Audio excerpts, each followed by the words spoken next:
Hola muchachos, hoy veremos historia de terror de Japón. La muñeca Okiku, ¿has visto alguna vez lo extrañas que son las muñecas tradicionales japonesas? No entiendo cómo los niños podían jugar con ellas, y por qué razón hay tantos coleccionistas que se empeñan en buscar algunos modelos en concreto que cuentan ya con más de 100 años de historia. ¿Será que están buscando la muñeca Okiku? En Japón también tienen su propia muñeca diabólica, pero mucho más terrorífica que Annabelle. La historia de esta muñeca japonesa se remonta al año 1918, cuando Eikichi Suzuki, de 17 años, compró en Sapporo una muñeca para regalársela a su hermana Okiku de 2 años. Algunos meses más tarde, la niña pequeña murió repentinamente de un resfriado, y como es tradición en Japón, la familia colocó su muñeca favorita en el altar de la casa, para rezar a su memoria cada día. Desde ese día, la familia comenzó a notar que poco a poco el pelo de muñeca estaba creciendo, como si estuviera viva y fuera una niña de verdad. En el año 1948 la familia de Okiku se mudó, y dejó la muñeca al cuidado de los monjes del templo Manenji. Desde ese día, la muñeca sigue expuesta en este mismo lugar, y todavía es necesario cortarle el pelo con cierta frecuencia, porque no para de crecer. Te preguntarás qué es Teke, pues escucha la historia japonesa relacionada con el espíritu de una mujer joven o adolescente que tras caer a las vías del tren, fallece seccionada por la mitad tras ser arrollada por un tren. Como espíritu vengativo, Onri, o espíritu maligno, Ikai, se desplaza arrastrándose con la ayuda de sus manos o codos mientras que su torso hace el característico sonido que le da nombre tras rozar con la superficie. En caso de encontrar una víctima por la noche, ésta se abalanza sobre el desafortunado y le secciona por la mitad a la altura del tronco. De acuerdo con la leyenda, un joven estudiante que regresaba a casa por la noche contempló a una joven apoyada en su ventana sobre sus codos.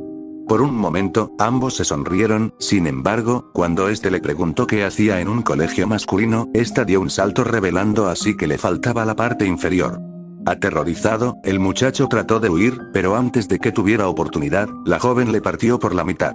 Leyenda alternativa: otras versiones apuntan a otra joven, Kashima Reiko, fallecida tras ser arrollada por un tren. Su nombre es una abreviación de las palabras Kamen Shinin Ma, máscara, persona muerta, demonio. El espíritu de Kashima ronda los aseos públicos de la estación. Una vez esta sorprende al ocupante, le pregunta dónde están sus piernas. Si el ocupante responde incorrectamente, Kashima le cercena de cintura para abajo.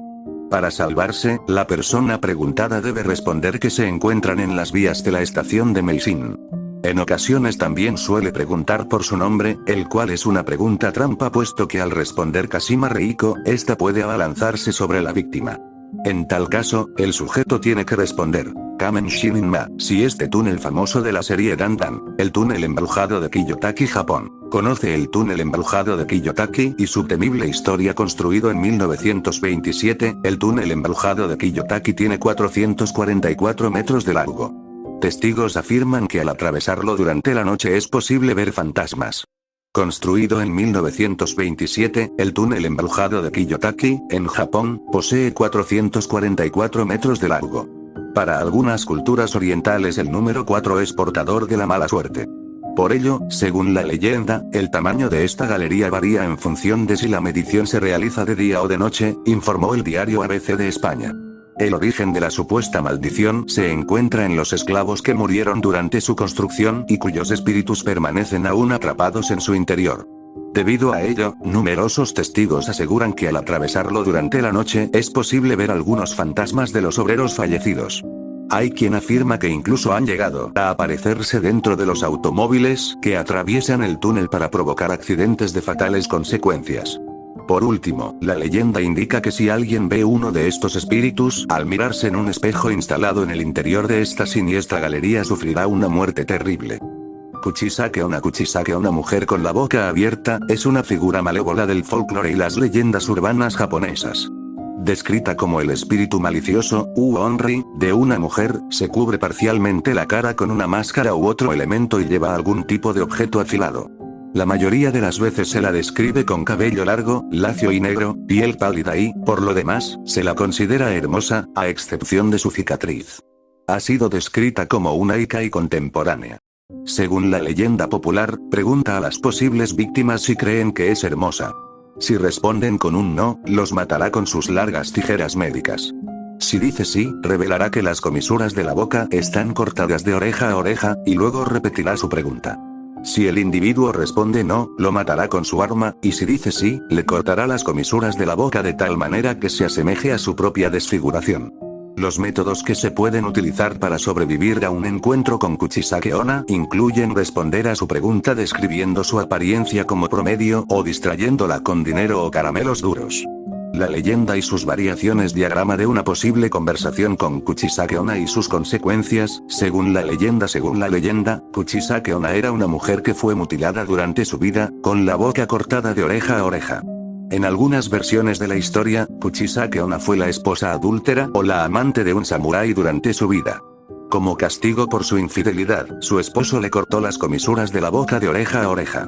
Otras versiones de la historia incluyen que su boca fue mutilada durante un procedimiento médico o dental, que fue mutilada por una mujer que estaba celosa de su belleza, o que su boca está llena de numerosos dientes afilados.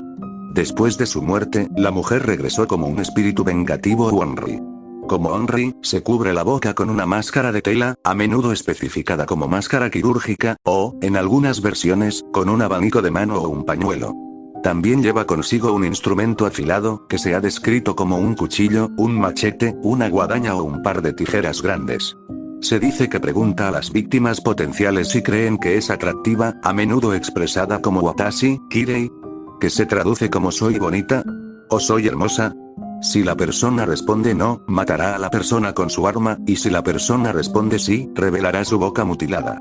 Luego repite su pregunta, o pregunta de modecore, que se traduce como incluso con esto, o incluso ahora. Y si la persona responde con no o grita de miedo, matará a la persona con su arma. Si la respuesta es sí, cortará las comisuras de la boca de la persona de oreja a oreja, asemejándose a su propia desfiguración. Un individuo puede sobrevivir a un encuentro con Kuchisake Onna usando uno de varios métodos. En algunas versiones de la leyenda, Kuchisake Onna dejará sola a la víctima potencial si responde sí a sus dos preguntas, aunque en otras versiones, visitará la residencia del individuo más tarde esa noche y asesinará a la persona mientras duerme. Otras tácticas de supervivencia incluyen responder a la pregunta de Kuchisake Onna describiendo su apariencia como promedio, dando al individuo suficiente tiempo para huir, distraerla dándole o arrojándole dinero o caramelos duros, particularmente el tipo de caramelo conocido como bekoame, hecho de azúcar caramelizado, en su dirección, ya que se detendrá a recogerlos, o diciendo la palabra pomada 3 veces. Es imposible escapar de ella debido a su velocidad sobrenatural. En Corea del Sur, se la conoce como la mujer enmascarada roja en coreano, romanizado. Palgangamyeoneuseunyeoja significa literalmente mujer enmascarada roja. Si respondes que no a su pregunta, te degolla. Si responde que sí, ella le da la cicatriz tradicional. Historia. El autor y folclorista Matthew Meyer ha descrito que la leyenda de Kuchisake Onna tiene raíces que se remontan al período Edo de Japón, que se extendió desde los siglos XVII al XIX. En forma impresa, la leyenda de Kuchisake Onna se remonta al menos a 1979. La leyenda se informó en publicaciones como el periódico de la prefectura de Gifu Nichi Shimbun el 26 de enero de 1979, la publicación semanal Shukan Asai el 23 de marzo de 1979 y la revista de noticias semanal Shukan Shincho el 5 de abril de 1979. Los rumores sobre Kuchisake Onna se extendieron por todo Japón, creando histeria hasta el punto de que los niños pequeños a veces iban acompañados por miembros de grupos de asociaciones de padres y maestros mientras caminaban a casa desde la escuela. El historiador y autor de manga Shigeru Mizuki consideró a Kuchisake Onna como un ejemplo de un ikai, un término que puede referirse a una variedad de monstruos, espíritus y demonios sobrenaturales en el folclore japonés. Según Zach Davison, un traductor de muchas de las obras de Mizuki, cuando Mizuki la puso en una de sus enciclopedias yokai más nuevas, fue entonces cuando oficialmente se la consideró una yokai. Domino Sei. El poema de la muerte. Domino Sei es un poema japonés escrito por Yomota Inuiko en el año 1919 en el libro de poemas de Artist Like a Rolling Stone. Según el mismo poema decía que si se recitaba en voz alta podrías tener algún tipo de accidente, pero en la mayoría de los casos les llegaría la muerte a los incautos que se atrevieran a hacerlo.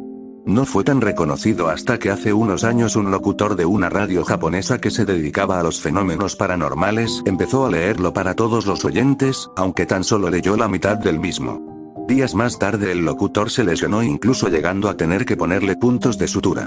El poema en cuestión se puede conseguir en internet fácilmente, tanto en su versión original como en español, aunque es cierto que hay quien dice que no es el original. ¿Te atreves a leerlo en voz alta? Dato extra. El poema real se llama Tomino no Higoku y sí, existe. Fue escrito por Saigi Yaso en 1919, no por Yomota Inuiko. La leyenda dice que solo deberías leerlo mentalmente, nunca en voz alta.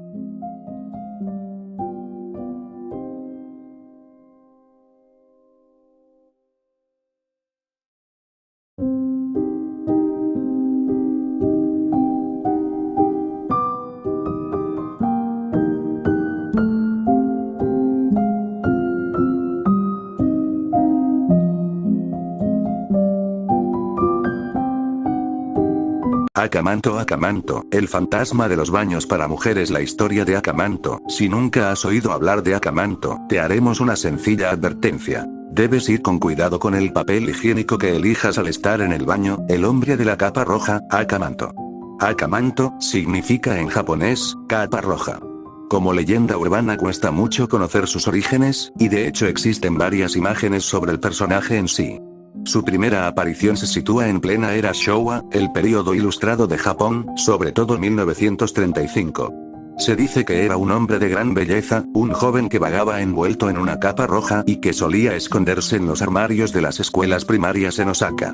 Muchos lo describían como un vampiro, un ser que durante un tiempo llegó a sembrar el pánico entre los vecinos de Tokio, pero poco a poco, y con el discurrir de los años, esta imagen se difuminó, hasta que llegada la década de los 80, volvió con más fuerza entre la población juvenil. El fantasma de los baños japoneses. Llegada a esta época, la figura de Akamanto adquiere en algunas fuentes forma de mujer, una chica que fue humillada en los baños de un colegio japonés y que tras fallecer, busca su ansiada venganza. En otras ocasiones sigue siendo un joven atractivo. Lo que sí se sigue conservando es esa llamativa capa roja que envuelve su misteriosa figura. Pero ¿cuál es la razón por la que esta leyenda urbana se ha hecho tan popular entre la comunidad escolar nipona? Por el sangriento juego al que somete a los estudiantes. A todos esos alumnos que visiten los baños. Aunque es en este punto donde vuelve a existir confusión. A menudo se comenta que gusta frecuentar únicamente los baños femeninos. Al parecer, la idea básica de Akamanto es buscar venganza por una humillación que él, o ella, sufrió en el pasado a manos de otras jovencitas. Pero como decimos, no queda claro.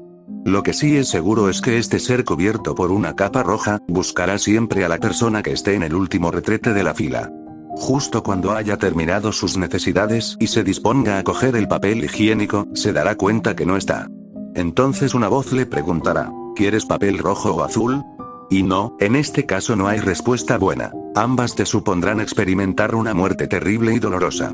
Podrás vivir dos variantes del sufrimiento extremo. Si eliges papel rojo, lo que hará Akamanto es desollar tu cuello, de ahí el color. Ahora bien, si eliges papel azul vivirás un lento estrangulamiento, que hará que tu rostro adquiera una intensa tonalidad morada o azul. ¿Hay manera entonces de librarse de Akamanto? Bueno, algunas fuentes dicen que puedes salvar tu vida diciendo simplemente que no necesitas papel. Ahora bien, esta leyenda urbana nunca tiene final feliz, ya que se comenta que Akamanto no perdona. Si te resistes a dar una respuesta, el tiempo se detendrá para ti y quedarás encerrado eternamente en el baño. Y si se te ocurre dar cualquier otra respuesta, desatarás su furia, hasta el punto de que te arrastre con él hasta el mismísimo infierno. Una historia sin duda, terrible, así que ya sabes, si vas a un baño de un colegio, jamás elijas el último de la fila. Achisaku-sama se dice que si escuchas un sonido profundo, seco y monótono, como si alguien imitara una voz humana diciendo to, to, to, to, ya es demasiado tarde. Has sido marcado por ella. Esta es la historia de Achisaku-sama, la mujer de los 8 pies de altura. El avistamiento. Todo comienza con un silencio antinatural. No hay pájaros, no hay viento. De repente, la ves. Es una figura femenina, pero hay algo profundamente incorrecto en su anatomía. Viste un vestido blanco largo y un sombrero de ala ancha que oculta parte de su rostro, pero lo que te hiela la sangre es su estatura. Mide más de 2,5 metros. Sus extremidades parecen estiradas por una fuerza invisible, y cuando se mueve, no camina como una persona normal. Se desliza con espasmos sutiles mientras ese sonido sale de su garganta. To, to, to, Achisaku-sama no mata de inmediato. Ella te encanta. Una vez que la has visto y ella te ha devuelto la mirada, se obsesiona. Te seguirá a donde vayas, pero no siempre se mostrará directamente. Se quedará observándote desde lo alto de los muros, desde la copa de los árboles o asomándose por ventanas que deberían ser inalcanzables para un ser humano. El terror real empieza cuando te das cuenta de que solo tú puedes verla. Para los demás, el jardín está vacío. Para ti, hay una mujer gigante de piel pálida y ojos fijos sonriéndote desde la oscuridad. Si buscas ayuda de un anciano o un monje, te dirán la verdad. Ella se llevará tu alma en menos de 24 horas. La única forma de sobrevivir es el ritual del aislamiento. Debes encerrarte en una habitación sin ventanas o con las cortinas selladas con sal bendita. Hay un cuenco de sal en cada esquina de la habitación y un amuleto en la puerta. Bajo ninguna circunstancia debes abrir la puerta ni hablar con nadie hasta que salga el sol. Aquí es donde Achisakusama se vuelve verdaderamente turbia. Durante la madrugada, escucharás golpes en la ventana, a 3 metros de altura. Luego, oirás la voz de tu madre, de tu mejor amigo o de tu pareja rogándote que abras la puerta, diciendo que están heridos, que tienen miedo. Pero si escuchas con atención, detrás de esa voz familiar, hay un eco metálico, un ritmo inhumano, es ella, imitando a tus seres queridos con una perfección aterradora para que rompas el sello. Si logras sobrevivir hasta el amanecer, no creas que eres libre. La leyenda dice que Achisakusama nunca olvida una presa que se escapó. Estarás condenado a no volver a pisar Japón, o tu hogar, nunca más, porque en el momento en que te sientas seguro y bajes la guardia, volverás a escuchar ese sonido, detrás de ti. Se dice que el amuleto que protege la puerta suele ponerse negro para cuando llega el amanecer, indicando que ella estuvo intentando entrar toda la noche.